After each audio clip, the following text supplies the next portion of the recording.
네, 2023년도 전산회계 1급, 전산세무 2급 계정세법 강의를 하도록 하겠습니다. 자, 이번 연도에 우리 시험에 필요한 계정세법 내용은 크게 많이 달라진 건 없습니다.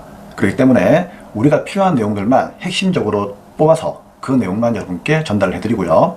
추후에 혹시 필요하거나 달라진 내용이 있다면 라이브 강의에서 다시 한 번 더 쌤이 정리해서 여러분께 전달해 드리도록 하겠습니다. 자, 그런 게 아니라면 지금은 이 내용만 가지고 공부해도 충분하다고 판단이 됩니다. 자, 먼저 부가가치세법부터 보도록 하겠습니다. 1번에 보시면 전자세원계안서, 전자계산서에 발급이라 되어 있는데 우리 종전까지만 하더라도 전자세원계안서와 전자계산서를 의무적으로 발급을 해야 되는 대상이 있었죠. 직전 연도의 사업장별 공급가액 계약계획이 얼마? 2억 원 이상인 개인 사업자였죠. 자, 이 2억 원 이상이 1억 원 이상으로 바뀌었습니다. 그래서 여러분들은 1억 원 이상으로 바뀌었다, 이 내용만 아시면 되고요. 2024년도 7월 1일부터 적용되는 8천만 원 이상은 굳이 이번 연도에는 여러분들이 알 필요는 없겠죠. 참고하시면 되고요. 그냥 1억 원 이상으로 바뀌었다, 이렇게만 이해하시면 되겠습니다. 자, 이 내용은 7월 1일부터 적용되는 거기 때문에 6월 말까지 시험을 치시는 분들은 종전의 내용으로 기억하시면 되고, 7월 1일부터 시험을 치시는 분들은 1억 원으로 바뀌었으니까 이 내용을 꼭 여러분들이 알고 있으셔야 됩니다. 자, 1억 원으로 바뀌었다는 거 꼭 기억하시고요. 다음은 2번입니다. 매입자 발행 세원계안서의 발급 대상. 자, 이 내용은 우리가 재화나 용역을 매입하게 되면은 매입세 공제를 받아야 되겠죠. 그러려면 세원계안서를 받아와야 되는데 거래처가 세원계안서를 발급해주지 않는다는 얘기죠. 뭐 이유는 여러 가지가 있겠죠. 예를 들어서 대표자가 사망을 했거나 실종당했다면은 회사가 제대로 돌아갈 일이 없겠죠. 그런 경우에는 세원계안서를 내가 발급받지 못할 수도 있다, 그런 얘기예요. 그쵸? 자, 이런 경우에는 내가 세무서에다가 얘기를 해서 어떻게 한다? 매입한 사람이 직접 세원계안서를 만들어서 매입세 공제를 받을 수가 있어요. 그러한 세원계안서를 매입자 발행 세원계안서다라고 이야기를 합니다. 자, 근데 이게 종전에는요, 거래건당 얼마? 10만 원 이상인 경우에만 해당이 되었는데 이제 바뀌어서 5만 원 이상으로 바뀌었습니다. 자, 이게 어떤 문제로? 이론 문제인 말 문제로 출제가 될 수가 있겠죠. 그렇기 때문에 꼭 기억을 하셔야 됩니다. 자, 여기 밑에 특별한 말이 없으면은요, 전부 다 1월 1일부터 2023년도 1월 1일부터 적용이 된다라고 보시면 돼요. 자, 다음은 3번입니다. 의제매입세 공제 시 매입자 발행 계산서를 신청 서류에 추가가 되었다. 우리 의제매입세 공제는 면세가 되는 농산물이라든지 축산물, 수산물, 임산물만 해당하는 거죠. 자, 이런 걸 원재료로 해서 어떠한 과세가 되는 재화나 용역을 만들어 팔았을 때 그 공제율만큼을 일부를 매입세 공제로서 이제 받을 수가 있다는 얘기죠. 원래는 안 되는데, 그쵸? 왜냐면 면세니까. 면세는 매입세 공제가 안 되잖아요. 그런데 과세 재화 용역으로 만들어 팔게 되면은 면세지만 매입세 공제 해주겠다는 얘기죠. 그때 제출해야 되는 서류가 계산서 합계표하고 그 다음에 신용카드 매출전표 등 수령명세서였죠. 물론 여기에는 현금 영수증도 포함은 되죠. 그런데 여기서 하나가 더 추가가 되었습니다. 뭐까지? 매입자 발행 계산서 합계표까지 추가가 되었어요. 이거는 참고로 세원계안서가 아니에요. 매입자 발행 계산서예요. 그래서 이 매입자 발행 계산서도 여기 있는 매입자 발행 세원계안서하고 같은 의미라 생각하시면 될 것 같아요. 그래서 이 제도가 만들어지면서 종전에는 예가 없었는데 지금 이게 추가가 되었다는 얘기죠. 근데 이게 안타깝게도 7월 1일 이후부터 적용되기 때문에 이번 연도 6월 말까지는 적용이 안 된다는 얘기죠. 그래서 7월 1일부터 적용되니까 그때부터 혹시나 말 문제로 나온다면요, 참고를 하셨으면 좋겠습니다. 우리 의제매입세 공제 중에서 또 하나의 의제매입세 공제가 있었죠. 그게 누구였습니까? 재활용 폐자원 세액 공제랑 중고자동차였죠. 자, 이 내용들은 일단 2023년까지만 적용을 하겠다라고 했는데 중고자동차만 25년도까지 적용하겠다라고 해서 개정이 되었지만 이거 몰라요. 다음 연도에 가면은요, 재활용 폐자원 이것도 연장될 수 있고요, 중고자동차도 이때 가면 또 연장될 수 있어요. 그렇기 때문에 그냥 이거는 그렇다 정도로 참고하시면 됩니다. 참고로 2023년도까지니까요, 이번 연도까지는 일단 재활용 폐자원 세액 공제에 대한 내용도 시험 문제로 나올 수가 있다는 것 정도만 아시면 될 것 같아요. 잘 나오진 않지만, 그쵸? 4번입니다. 전자세원계안서 발급 세액 공제. 자, 이거 아시죠? 전자세원계안서 발급하게 되면은 건당 200원, 연간 100만원 한도로 세액 공제가 이루어지죠. 그쵸? 근데 간이가세자 같은 경우에도 이제 적용이 되었습니다. 원래 간이가세자는 이게 적용 안 되었거든요. 근데 쌤, 간이가 사업자는 세원계안서 발행 안 하잖아요. 그건 4,800만원 미만일 경우에만 발행 안 하는 거고요. 4,800만원 초과하는 간이가세자는 세원기한서 발행합니다. 그쵸? 근데 이러한 간이가스자에 대해서는 전자세원기한서 발급세액공제가 적용되지 않았다는 얘기죠. 근데 이걸 어떻게 한다? 이번 연도 2023년도 7월 1일 이후부터 적용을 하겠다는 얘기입니다. 자, 우리 간이가스자 세액공제 이거 전산세무 2급에서 말 문제 나올 수 있으니까요. 정리해보죠. 첫째 뭐가 있었죠? 당연히 매입세원기한서 같은 것들을 수취하게 되면은 간이가 사업자도 세액공제가 되죠. 그쵸? 그 다음에 신용카드 매수전표 발급세액공제도 당연히 된다는 거 알고 있죠? 그리고 전자신고세액공제도 당연히 매입세액공제가 되죠. 10,000원 기억나십니까? 근데 일반 과세자의 경우에는 환급이 되잖아요. 근데 간이가 사업자의 경우에는 환급이 안 돼요. 이거 알고 있죠? 중요한 문구로 나올 수가 있으니까 꼭 기억합니다. 자, 이 세 가지가 그대로 이제 이어져 오고 있는데 여기서 추가로 늘어난 내용이 바로 이겁니다. 추가된 내용이 바로 이거예요. 전자세원기한서 발급세액공제죠. 그쵸? 건당 200원, 연간 100만원 한도 알고 있죠? 이게 원래 간이가 사업자의 세원기한서 발행 의무자는 적용이 안 되었는데 이번 연도 7월 1일부터는 적용해 주겠다는 얘기예요. 이거는 당연히 말 문제로 나오는 거지 실무 문제로 나오진 않습니다. 우리의 실무는 일반 과세로 출제가 되기 때문에 아마 말 문제로 나올 거예요. 꼭 기억하시고요. 당연히 의제매입세액공제는 뭐 저번 년도부터 사라졌다는 거 알고 있죠? 네, 그렇기 때문에 이건 더 이상 얘기하지 않겠습니다.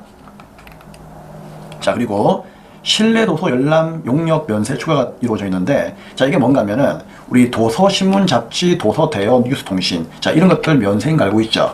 근데 여기서 실내 도서 열람 용역이 면세가 추가가 되었습니다. 그럼 쌤, 도서 대여하고 도서 열람하고 같은 거 아니에요? 아니죠. 도서 대여는 책을 빌려서 집에 가져가는 거예요. 그게 도서 대여예요. 그것까지는 면세였는데 도서 열람은 만화방이에요. 만화방 안에서 여러분들이 뭐다? 책을 열람을 하고 책을 보기만 하고 그냥 다시 놓아두고 가는 거죠. 이거는 도서 대여가 아니라 도서 열람이라고 해요. 만화방.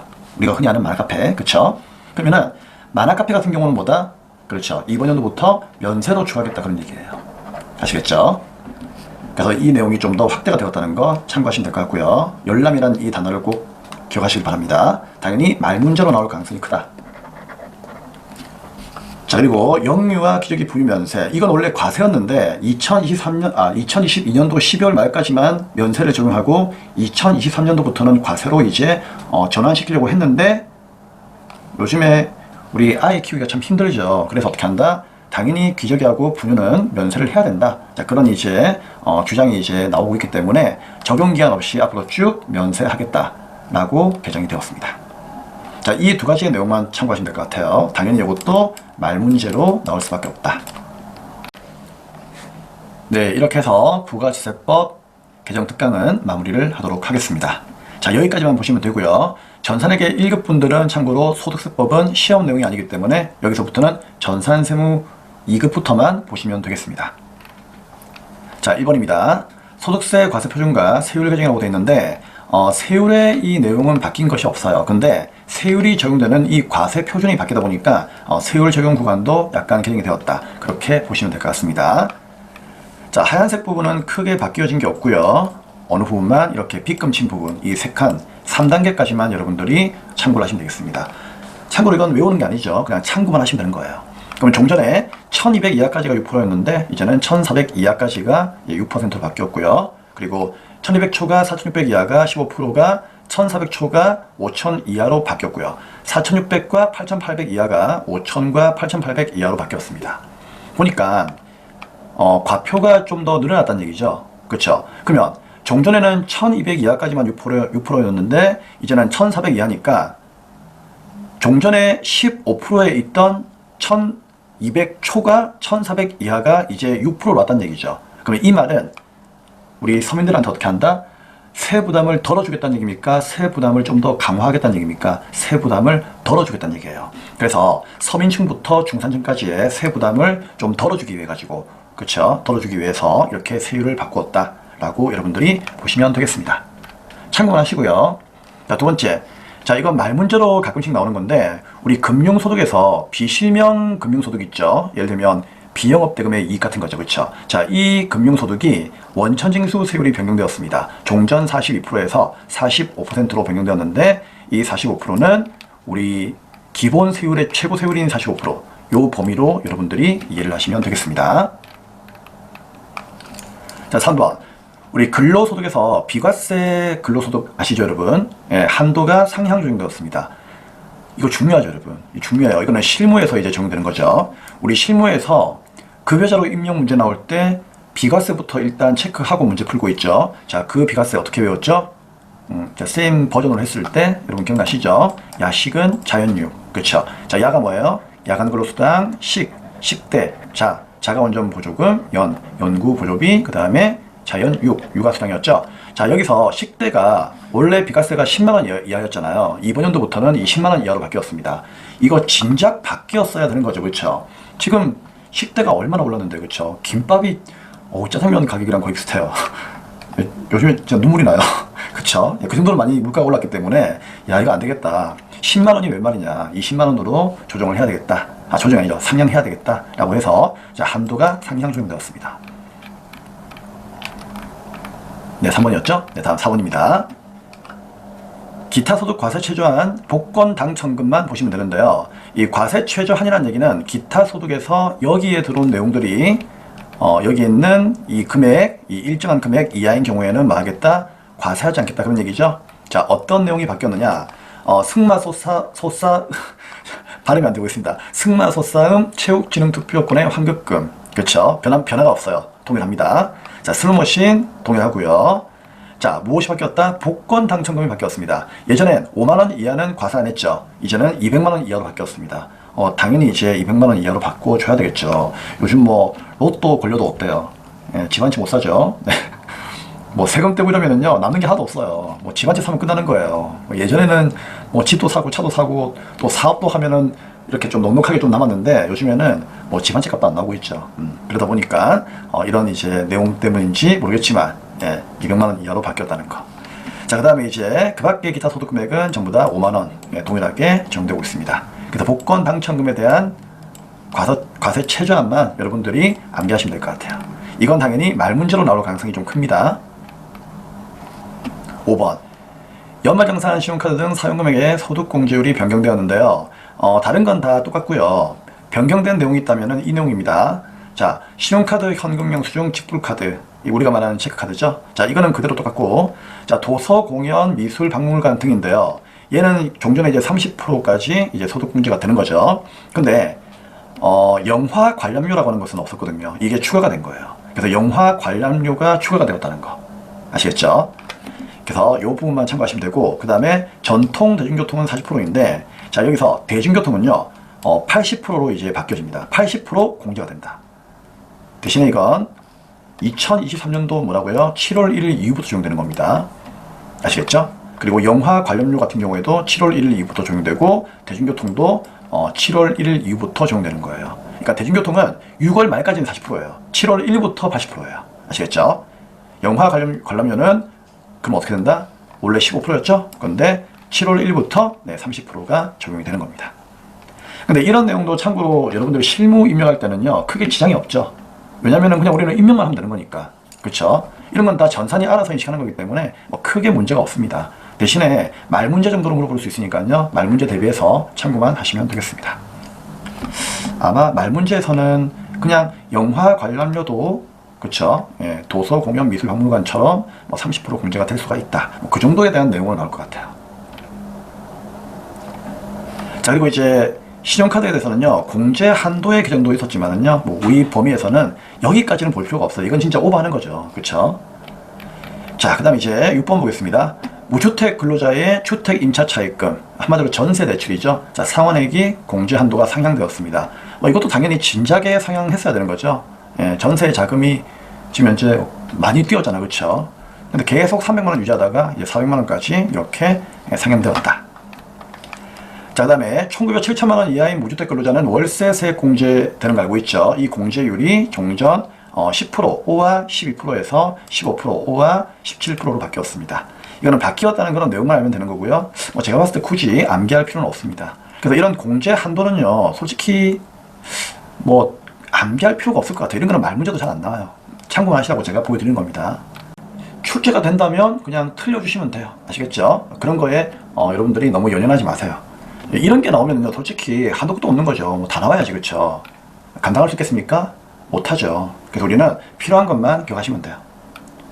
자, 8번. 자녀세액공제 연령 변경. 이게 제일 중요하죠. 별표 100만 개입니다. 이건 우리 실무와 또 연관되어 있는 거기 때문에 상당히 중요한 내용이에요. 인적공제에서. 우리 자녀세액공제는 말 그대로 이제 자녀를 이제 부양하고 있다면은 그 자녀가 기본공제 대상자일 때 추가로 공제가 되는 거죠. 자, 이때 입양자하고 있잖아요. 위탁 아동도 포함됩니다. 근데 손자녀는 안 되죠. 손주, 손녀는 나의 자녀가 아니기 때문에 손자녀는 대상이 아니에요. 자, 이게 이제 현행이 아니죠. 종전이죠. 이제 2022년도까지만 하더라도 7세 이상이면은 자녀세액 공제가 되었죠. 6세까지는 안 되었잖아. 그쵸? 근데 이게요, 이제 8세 이상으로 한 살이 더 뛰었어요. 왜? 이제 7세까지 아동수당을 주겠답니다. 그럼 7세까지 국가에서 아동수당이 매월 나오니까 굳이 여기에다가 혜택을 더 줄 필요는 없겠죠. 그래서 아동수당 받는 대신에 자녀세액 공제 포기해라 그 얘기예요. 포기하면 되는 거죠. 그래서 8세 이상, 20세 이하. 자, 이거 정말 중요합니다. 여러분 이번 이제 실무시험에서 상당히 중요한 내용으로 나올 거니까요. 꼭 암기를 하셔야 되는 사항이죠. 자, 9번. 교육비 세액 공제 확대. 자, 이것도 별표예요. 아마 이것도 나올 것 같습니다. 자, 신설된 게 하나 있거든요. 내 자녀가 대학교에 입학을 했어요. 그럼 입학할 때 내는 그 전형료 같은 거 있죠. 그런 전형료도 뭐다? 참고로 공제를 해준답니다. 아시겠죠? 꼭 기억을 하셔야 됩니다. 자, 이게 새롭게 신설되었다는 거 꼭 이해하시고요. 자, 그 다음에 이제 10번 마지막 내용이죠. 매입자 발행 계산서. 이거 우리 부가세에서 얘기했죠. 매입자 발행 세금계산서도 있지만 매입자 발행 계산서도 있죠. 계산서는 면세 증빙을 얘기하는 거죠. 자, 이게 도입되었습니다. 자, 이게 도입됨으로 인해 가지고 좀 전에 보았던 의제매입세 공제 기억나십니까? 잠시만 좀 올라가 볼게요. 네, 의제매입세 공제 있죠. 여기에서 매입자 발행 계산서가 이렇게 신청 서류에 추가가 된 겁니다. 요거 꼭 참고하세요. 그리고 이게 이제 나오면서 얘도 이제 매입자 발행 세금계산서처럼 거래건당 얼마로 결정할 거냐 그 얘기인데 지금 바뀐 게 5만 원이잖아요. 그래서 얘도 이제 거래건당 얼마로 5만 원 이상일 경우에만 매입자 발행 계산서를 우리가 도입을 할 수가 있다. 즉 적용을 할 수가 있다. 그 얘기예요. 자, 근데 이거 언제부터 된다고요? 네, 7월 1일 이후부터 적용되는 겁니다. 아시겠죠? 그래서 6월 말까지는 안 되니까요. 7월 1일 이후부터 적용이 된다. 자, 그런 내용까지 참고하시면 되겠습니다. 네, 이상으로 2023년도 전산세무회계 개정세법 특강 마무리하도록 하겠습니다. 추후에 혹시나 달라진 내용이 있거나 추가된 내용이 있다면 라이브 방송을 통해서 여러분께 또 한 번 더 영상을 전달해 드리도록 하겠습니다. 네, 정말 수고 많으셨고요. 이번 연도에도 좋은 결과 있기를 바라겠습니다. 감사합니다.